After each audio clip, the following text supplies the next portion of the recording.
Hello students, welcome to my channel. So today we will discuss jump statement. Jump statement में हम लोग करते क्या है, unconditionally it transfer program control within a function. For example word में एक function है, उसके अंदर बहुत सारे स्टेटमेंट्स हैं, लूप है, स्विच केस है. तो हम किसी भी प्रोग्राम में अगर हम लूप 5 बार हम लोग को रिपीट करना है, उसको इन मिडिल हम जंप कराना चाहते हैं, लूप से बाहर निकलना चाहते हैं, तब हम लोग जंप स्टेटमेंट का यूज़ करेंगे. और किसी प्रोग्राम को अगर हमको स्टॉप करना है मिडिल में, तो उसके लिए भी हम जंप स्टेटमेंट का यूज़ करते हैं.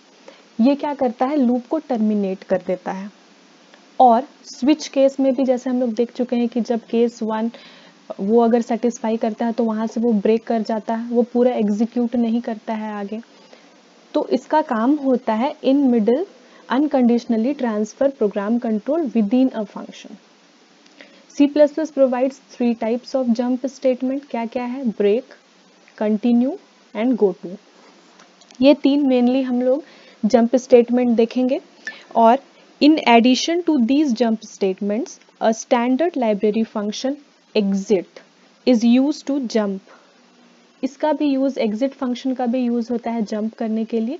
बट कहाँ से, out of an entire program. अगर पूरे प्रोग्राम को हम चाहते हैं कि वो मिडिल में क्या हो जाए, स्टॉप कर जाए वो प्रोग्राम रन करना, तो उसके लिए हम एग्जिट फंक्शन का यूज करेंगे.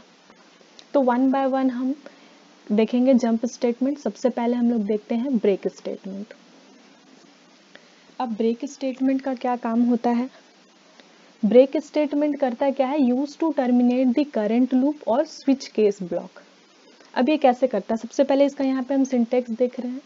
जैसे यहाँ पे हम वाइल लूप का यूज कर रहे हैं, तो ये जो वाइल लूप है, जैसे ही यहाँ पे वाइल लूप एग्जीक्यूट होगा, इन मिडिल हम लोग को ये कंडीशन देके ब्रेक का यूज कर सकते हैं.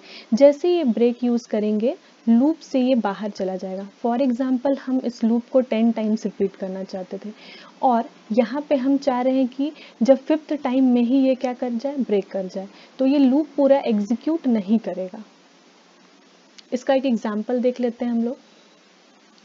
जैसे इंट आई, तो यहाँ पे एक वेरिएबल आई है जिसमें हम लोग 1 से स्टार्ट कर रहे हैं, i less than equal to 10, i plus plus. यहाँ पे कंडीशन है इफ i इज इक्वल 5, तो हमको ब्रेक करना है. और अगर ऐसा नहीं है तो हम क्या करेंगे, i का वैल्यू डिस्प्ले कराएंगे. तो देखते हैं ये प्रोग्राम कैसे एग्जीक्यूट करता है. तो स्टार्टिंग करते हैं यहाँ पे, for i is equal to 1. Condition check करता है क्या 1 लेस देन इक्वल टू 10 है, कंडीशन ट्रू. लूप में आगे बढ़ेगा, क्या i का वैल्यू 5 के बराबर है, 1 तो 5 के बराबर नहीं है, तो ये ब्रेक एग्जीक्यूट नहीं करेगा. फिर क्या करेगा, सी आउट i, तो अभी क्या डिस्प्ले होगा, 1. देन अगेन जैसे ये लास्ट लाइन कंप्लीट हुआ, एग्जीक्यूट हुआ, उसके बाद i प्लस प्लस क्या करेगा, i का वैल्यू को बढ़ा देगा. अब i का वैल्यू 1 से बढ़ के क्या हो गया, 2. फिर कंडीशन चेक करेगा, क्या 2 लेस देन इक्वल टू 10 है, कंडीशन फिर से ट्रू हो गया. फिर वो क्या करेगा, 2 को प्रिंट करेगा, क्योंकि ये कंडीशन ट्रू होगा तभी वो ब्रेक करेगा. तो अभी 2 प्रिंट करेगा, फिर 3, 4. जैसे ही i इक्वल 5 मिला, वो ब्रेक करेगा. ब्रेक क्या करेगा, जंप कर जाएगा. तो जंप कर जाएगा कहाँ से, इस लूप से. Use to terminate the current loop, जो अभी लूप चल रहा है उससे वो बाहर निकल जाएगा. तो जैसे ही बाहर निकलेगा, तो लास्ट में मैसेज क्या देगा हम लोग को, एंड ऑफ द लूप. तो ऐसे यूज होता है ब्रेक. तो कभी भी हम इन मिडिल प्रोग्राम में अगर किसी लूप को स्टॉप करना चाहते हैं, तो वहाँ पे हम ब्रेक स्टेटमेंट लगाते हैं. इसका सिंटेक्स होता है ब्रेक और सेमीकोलन. यहाँ पे ब्रेक एक कीवर्ड है, तो इसको हम स्मॉल लेटर में लिखेंगे. इसका आउटपुट आएगा 1 2 3 4 and then end of loop. अब हम लोग देखेंगे कंटिन्यू स्टेटमेंट. कंटिन्यू स्टेटमेंट का काम क्या होता है, use to skip the remaining statement of the loop. वो क्या करेगा, लूप के रिमेनिंग स्टेटमेंट, जो बाकी स्टेटमेंट है उसको स्किप कर देगा. स्किप का मतलब छोड़ देगा. और कब ऐसा करेगा, व्हेन कंडीशन इज अप्लाइड. जब कोई कंडीशन दे रहे हैं, उसके बाद अगर वो कंडीशन ट्रू होता है तो उसको स्किप कर देगा और pass the control for next loop. Next loop पे कंट्रोल पास करेगा, मतलब जहाँ पे अभी हम लोग यूज कर रहे हैं, फॉर एग्जाम्पल i का वैल्यू अगर 1 है, तो वहाँ पे अगर कंडीशन सेटिस्फाई करता है तो वहाँ से स्किप करके आई का वैल्यू को फिर बढ़ा देगा। तो इसका सिंटेक्स क्या है, जैसे यहाँ पे हम एक लूप ले रहे हैं, फॉर एग्जाम्पल वाइल लूप ले रहे हैं, और यहाँ पे जैसे ही कोई कंडीशन लगाएंगे उसके बाद हम कंटिन्यू का यूज करेंगे। तो कंटिन्यू का सिंटेक्स क्या होगा, कंटिन्यू सेमीकोलन। तो ये क्या करेगा, रिमेनिंग स्टेटमेंट, कंटिन्यू के बाद जो स्टेटमेंट है उस लूप के अंदर, use to skip the remaining statement of the loop, इस लूप के अंदर जो रिमेनिंग स्टेटमेंट है उसको वो स्किप कर देगा। तो कंटिन्यू क्या करेगा, इसको नहीं रन करेगा, और क्या करेगा, when condition is applied and pass the control for next loop. अब ये क्या करेगा, इधर आगे बढ़ जाएगा लूप में। तो ये कैसे होगा, इसका एक एग्जांपल से हम समझते हैं। सेम एग्जांपल ले रहे हैं, यहाँ पे i का वैल्यू 1 है, for i is equal to 1, i less than equal to 10, i plus plus. तो सबसे पहले कंडीशन चेक करेगा क्या 1 लेस देन इक्वल टू 10 है, यस, कंडीशन ट्रू। लूप में आगे बढ़ेगा तो देखेगा ये कंडीशन तो ट्रू नहीं हो रहा है, तो डिस्प्ले करेगा 1। ये कंटिन्यू कब काम करेगा, जब ये इफ ट्रू होगा तब, अभी तो इफ ट्रू नहीं है। फिर i प्लस प्लस, i का वैल्यू बढ़ के 2 हो गया, फिर देखेगा क्या 2 लेस देन इक्वल टू 10 है, कंडीशन ट्रू। तो फिर उसके बाद क्या करेगा, 2 को प्रिंट करेगा, तो 1 2 3 4। अब अगेन फिर जब i इज इक्वल 5 हुआ, तो जैसे ही i इक्वल 5 हुआ उसको कंटिन्यू मिला। कंटिन्यू क्या करेगा, इधर आगे बढ़ जाएगा लूप में, ये डिस्प्ले नहीं करेगा, तो हम लोग का 5 डिस्प्ले नहीं होगा। i का वैल्यू हम लोग का 2 3 4 5 तक पहुंच गया था। जैसे i का वैल्यू 5 हुआ था, कंटिन्यू हो गया, तो कंटिन्यू क्या करेगा, वापस लूप में आगे बढ़ जाएगा नेक्स्ट लूप का वैल्यू के लिए। तो इसका वैल्यू हो जाएगा 6, तो फिर हम लोग का क्या प्रिंट होगा, 6 7 8 9 10। ये 5 जो है ये वैल्यू, ये स्किप कर जाएगा प्रिंट करना, क्योंकि ये लास्ट में प्रिंट कर रहा था। तो कंटिन्यू के बाद जो स्टेटमेंट है लूप के अंदर, उसको वो क्या करेगा, स्किप कर देगा। उसके बाद लास्ट में हमको क्या मिलेगा, एंड ऑफ लूप। तो देखते हैं इसका आउटपुट क्या आएगा, 1 2 3 4, यहाँ पे 5 नहीं है, 6 7 8 9 10, और लास्ट में एंड ऑफ द लूप।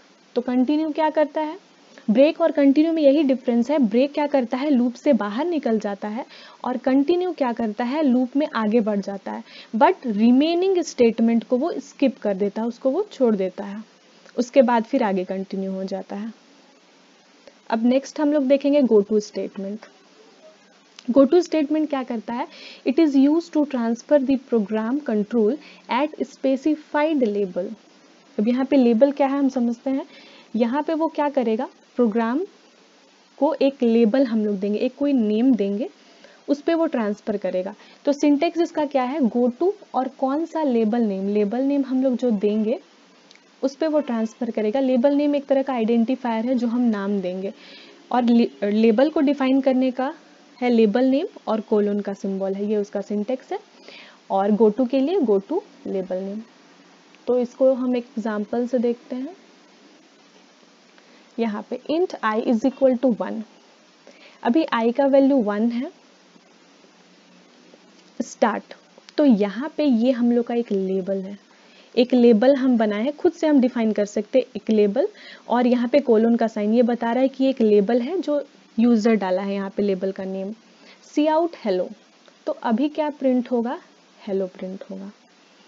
अब i प्लस प्लस, i का वैल्यू 1 से बढ़ के हो गया 2। उसके बाद फिर देखा क्या 2, if 2 less than equal to 5, condition true, 2 छोटा है या बराबर है 5 से। तो गो टू स्टार्ट, अब यहाँ पे गो टू का यूज हो रहा है, गो टू स्टार्ट बोल रहा है स्टार्ट के पास जाओ, तो स्टार्ट के पास वो जाएगा, यहाँ पे स्टार्ट है, फिर क्या प्रिंट करेगा, फिर हेलो प्रिंट करेगा, फिर i का वैल्यू बढ़ के 2 से 3 हो जाएगा, फिर चेक करेगा क्या 3 लेस देन इक्वल टू 5 है, कंडीशन ट्रू है, फिर गो टू स्टार्ट। तो वो क्या कर रहा है, ऐसे ही जंप कर रहा है प्रोग्राम के अंदर ही, इस फंक्शन वर्ड मेन वाले फंक्शन के अंदर ही वो क्या कर रहा है, जंप कर रहा है। तो कैसे जंप कर रहा है उसको बताना होगा, एक लेबल नाम देना होगा कि इस स्टेटमेंट पे जाओ, यहाँ पे स्टार्ट लिखे हैं, यहाँ पर से नेक्स्ट आगे एग्जीक्यूट करो। तो ऐसे करते करते वो क्या करेगा, 5th टाइम तक वो हेलो प्रिंट करेगा, और उसके बाद हम लोग का प्रोग्राम क्लोज हो जाएगा। तो इसका आउटपुट है 5 टाइम्स हेलो प्रिंट करेगा। अब नेक्स्ट हम लोग देखेंगे एग्जिट फंक्शन। एग्जिट फंक्शन के लिए हम दो हेडर फाइल का यूज करेंगे। इसका भी यूज होता है to terminate the program execution. Program के एग्जीक्यूशन को ही वो टर्मिनेट कर देता है। टर्मिनेट का मतलब रोक देना, स्टॉप कर देना। Header file for this function is process.h और stdlib.h। ये बहुत बार ऑब्जेक्टिव में पूछा जाता है कि एग्जिट फंक्शन के लिए कौन सा हेडर फाइल का यूज होता है। आइदर वी यूज process.h और stdlib.h। ये दोनों में से कोई एक हेडर फाइल का हम यूज करेंगे अपने प्रोग्राम में। इसका सिंटेक्स क्या होगा, एग्जिट और यहाँ पे हम 0 पास करेंगे और सेमीकोलन। इसका एक प्रोग्राम हम लोग देख लेते हैं। यहाँ पे हैश इंक्लूड iostream.h conio.h और उसके बाद हम यहाँ पे process.h लगाएं। वो क्यों लगाए हैं, क्योंकि हम एग्जिट फंक्शन का यूज कर रहे हैं अपने प्रोग्राम में। विदाउट दिस हेडर फाइल, अगर हम इस हेडर फाइल को इंक्लूड नहीं करेंगे तो वो एरर जनरेट करेगा प्रोग्राम। तो ये मस्ट है कि हम लोग को हेडर फाइल देना है, या तो हम process.h देंगे या फिर stdlib.h स्टैंडर्ड लाइब्रेरी.h या process.h। अब यहाँ पे भी हम i का वैल्यू 1 लिए हैं और for i is equal to 1, i less than equal to 10, i plus plus. तो ये क्या कर रहा है, हम लोग को 1 से 10 तक प्रिंट करना है। अभी i का वैल्यू 1 है, 1 less than equal to 10, condition true. तो प्रिंट क्या होगा, सी आउट यहाँ पे 1, क्योंकि 5 तो है नहीं तो ये वाला एग्जीक्यूट करेगा 1। फिर इसका वैल्यू बढ़ के 2 तो 2 प्रिंट करेगा, 3 प्रिंट करेगा, देन उसके बाद 4 प्रिंट करेगा, जैसे वैल्यू बढ़ के 4 हो गया। फिर जैसे ही 5 आएगा सिस्टम में 1 2 3 4 प्रिंट होगा। उसके बाद जैसे ही ये 5 आएगा एग्जिट 0। अब ये क्या करेगा, 1 2 3 4 ये लूप अपना काम कर रहा था प्रिंट कराने का, बट जैसे ही एग्जिट कॉल हुआ ये पूरे प्रोग्राम को ही स्टॉप करेगा। तो हमको 1 2 3 4 भी नहीं दिखेगा स्क्रीन में। क्यों नहीं दिखेगा, जैसे ये प्रोग्राम हम रन कराएंगे क्योंकि ये लूप चल रहा है, 5 जैसे ही आएगा तो वो क्या कर देगा, 5 जैसे ही आएगा वो उसको उस पूरे प्रोग्राम को ही स्टॉप कर देगा और वापस प्रोग्राम आउटपुट स्क्रीन से वापस आ जाएगा विद इन अ सेकेंड। तो हम लोग को वो दिख नहीं पाएगा। तो उसके बाद अगर हम देखना चाहते हैं कि प्रीवियसली क्या रन हुआ था, कहाँ तक एग्जीक्यूट हुआ प्रोग्राम और कहाँ पे वो टर्मिनेट हो गया, प्रोग्राम एग्जीक्यूशन कहाँ से एग्जीक्यूट हो रहा था ये प्रोग्राम और प्रोग्राम एग्जीक्यूट होना स्टॉप कर गया, तो हम लोग उसका आउटपुट नहीं देख पाए। तो उसके लिए हम ऑल्ट के साथ F5 प्रेस करके देख सकते हैं। तो हमको मिलेगा 1 2 3 4।